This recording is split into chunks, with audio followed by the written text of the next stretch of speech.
Wake up and smell the coffee. Understanding idiomatic expressions in English. Hello, and welcome to our English language learning series. Today, we're diving into the fascinating world of idiomatic expressions. Specifically, we'll explore the phrase, smell the coffee. Idioms are a vital part of English, adding color and depth to the language.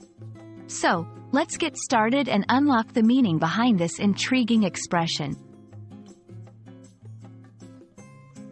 Before we delve into our specific phrase, let's understand what idioms are.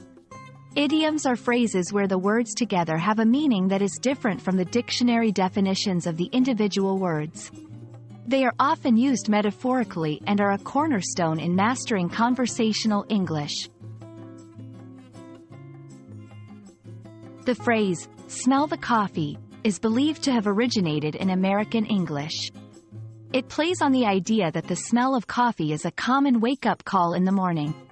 This phrase metaphorically uses this concept to imply that someone needs to become aware or alert to a situation.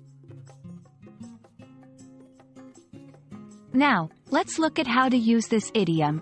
Typically, it's used in a situation where someone is not recognizing the reality of a situation. For example, if a friend is refusing to acknowledge an obvious problem, you might tell them, "You need to wake up and smell the coffee." It's a gentle, yet firm way of saying, be realistic, or pay attention to what's happening. To solidify your understanding, let's see some examples. 1. He's not doing his part of the work. It's high time he smelled the coffee. 2. If you think this job is going to be easy, you better smell the coffee. This idiom is commonly used in both professional and personal contexts. In American culture, it often conveys a sense of urgency or a need for someone to deal with reality. It's important to use it in appropriate situations, typically where a light-hearted yet serious advice or realization is needed.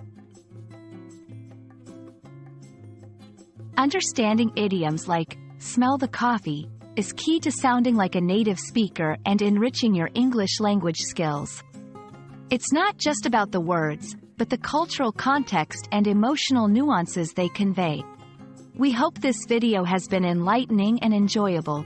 Keep practicing, and soon you'll find these expressions becoming a natural part of your English conversations. Until next time, happy learning!